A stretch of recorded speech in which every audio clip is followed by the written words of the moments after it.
Hey guys, Eric Sue here. Welcome back to another episode of Healthy Living with Eric Sue. If you are new to this channel, thank you for visiting and make sure you hit the subscribe button so you can get more videos like this. And if you have been a subscriber, go ahead and share this with your friends and let them know about this one. This episode is going to be very informative and very helpful for anyone who's a male, so stay tuned. So the big mystery is this: how do average Joes and Janes who did not cheat and hire personal trainers and chefs, who want to live fit and healthy, how do we achieve our health and fitness goals and live our healthiest life, yet still have plenty of time to enjoy it? That's the million-dollar question, and this podcast will give you the answer. My name is Eric Sue, and welcome to Healthy Living with Eric Sue Radio. Hey guys, before diving into the episode, this episode is sponsored by Quality Raw. It's a members-only website where you can sign up for free to get Eric's best trainings. Let me explain to you quickly what you will get once you sign up. So we have Eric's mini bootcamp workout manual and video. There's also his core secrets workshop plus a core exercise videos. There's so much in here that you have to check it out yourself. By the way, this members area will be updated over time, so you will always get his latest trainings. So visit www.quality.com/raw and sign up today. You will be glad you did.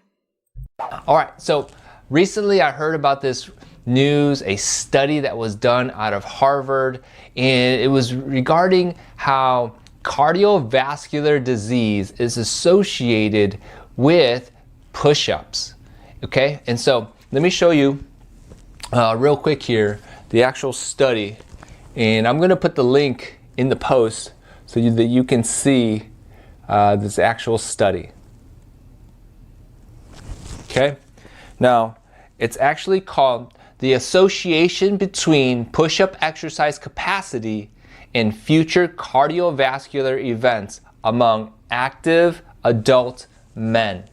Okay, so if you're a male and you are listening to this or watching this on YouTube, listen up, because this is going to be very important for you and your future. Now, let me give you the background of where this study came from. So, basically what happened was that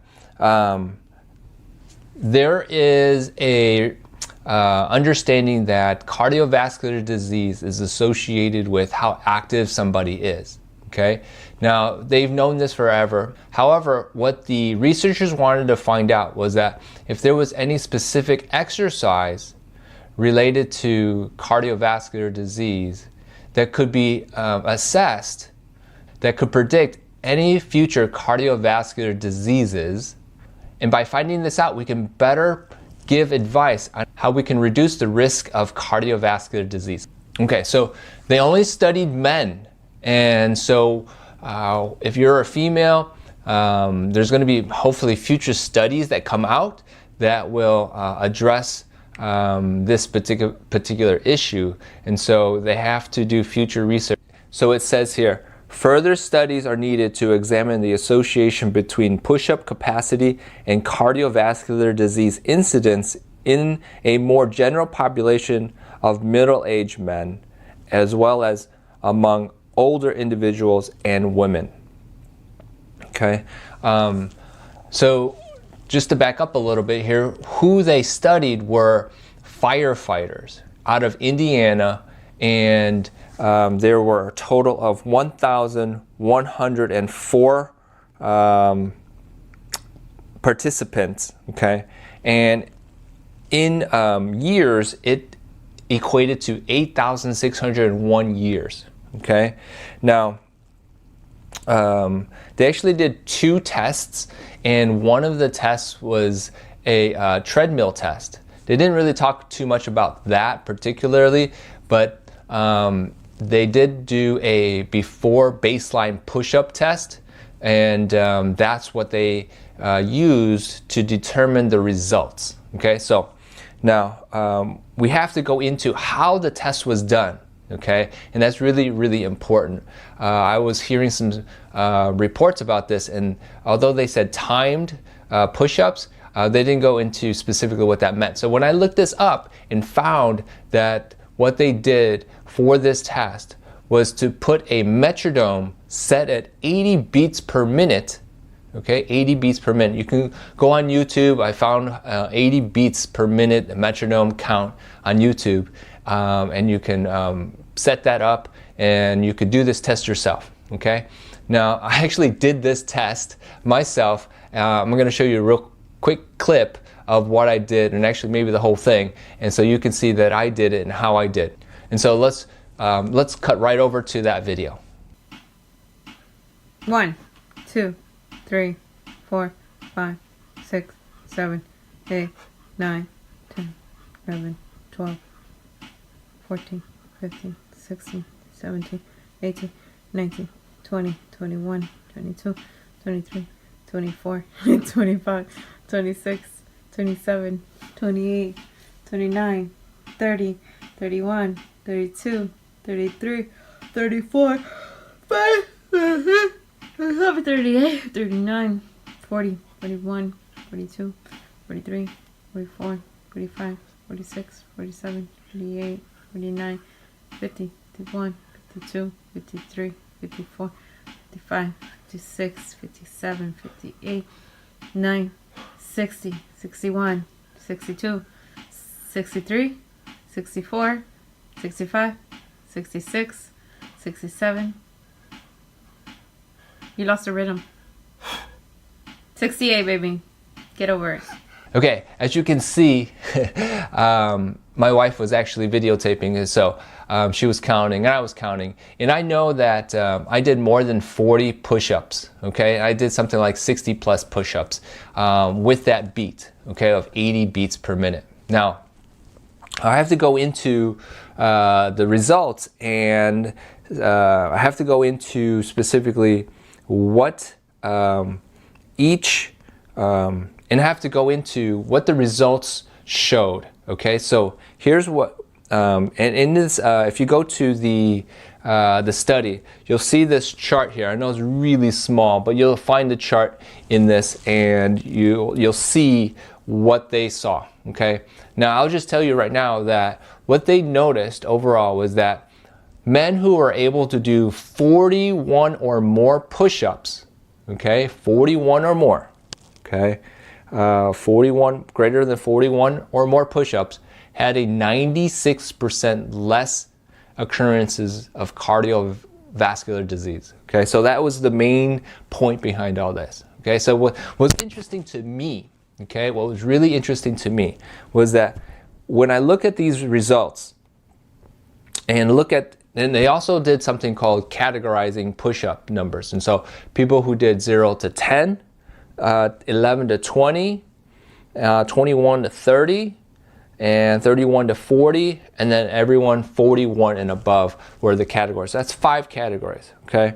Now, the average age of everybody, of the 1,000 participants, was 39.6 years of age, okay? Now, that's the average.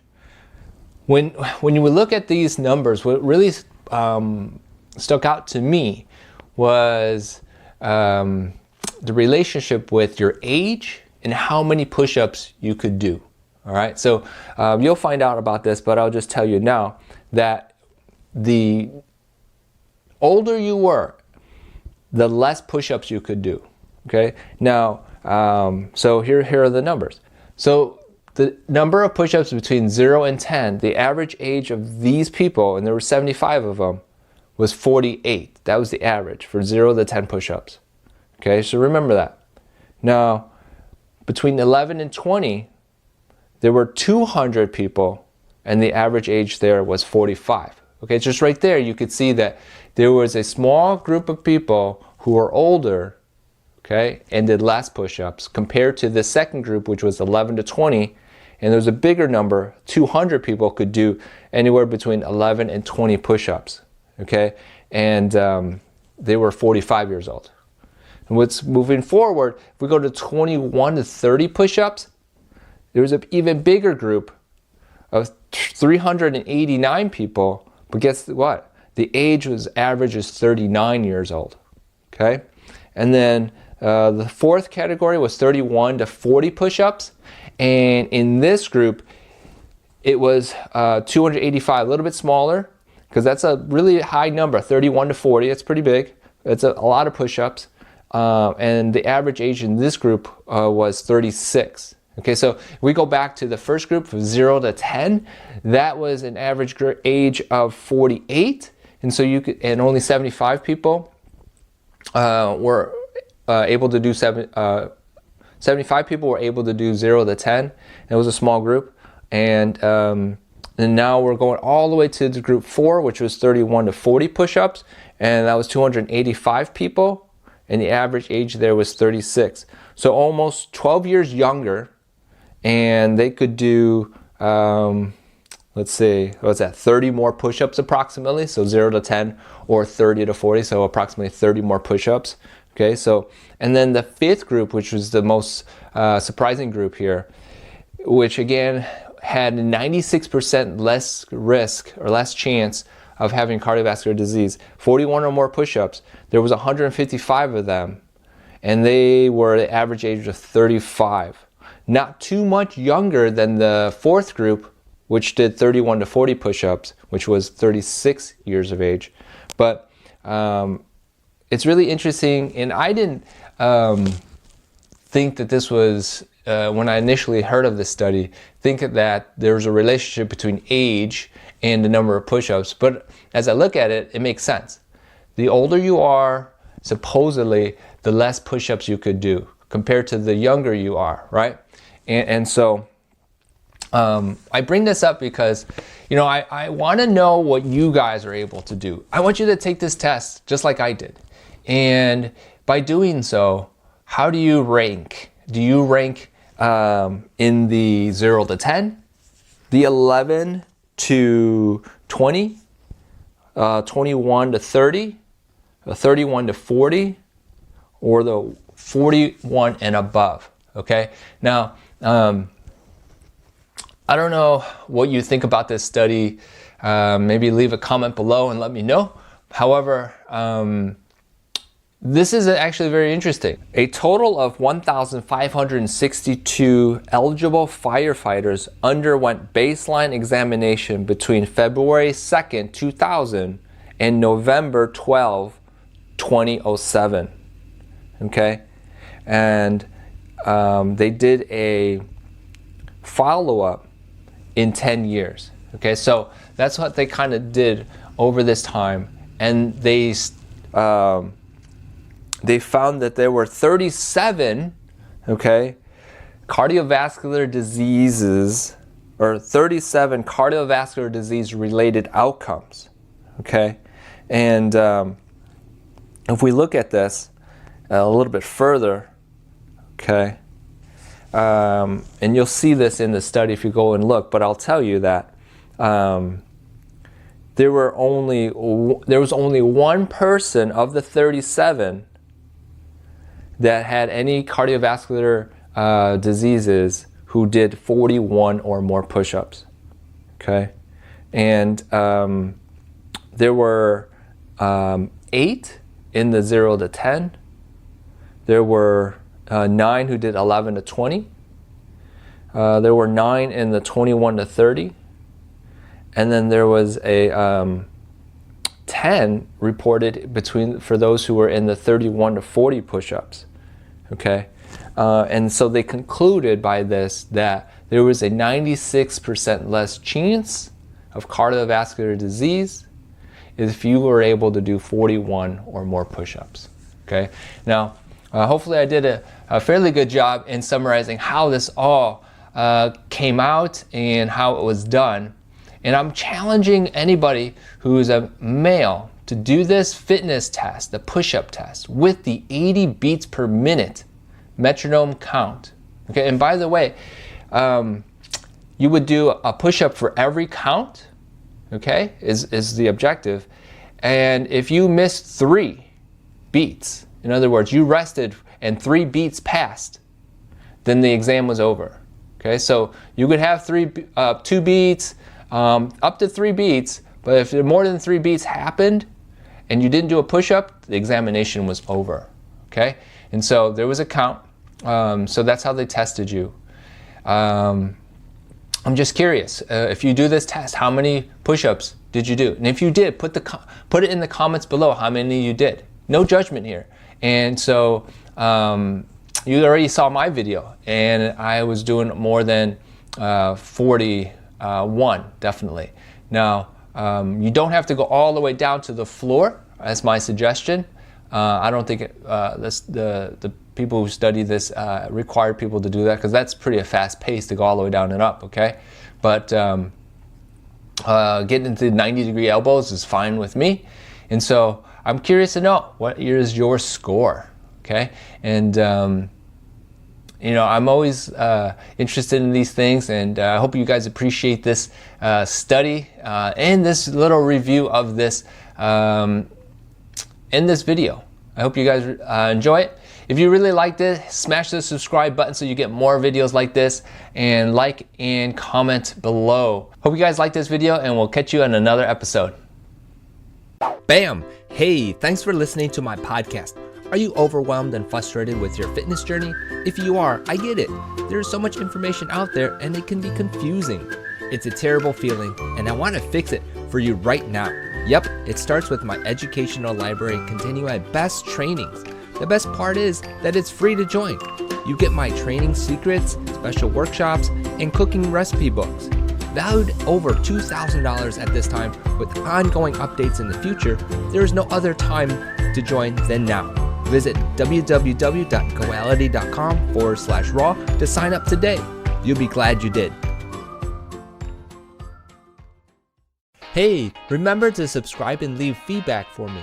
Did you know you can find me on Instagram or Twitter at Eric W. Sue Trainer? I have unique content there, and it would be cool to connect with you there. Finally, share or tag this episode with your friends. Sharing is caring. Okay, catch you on the next episode.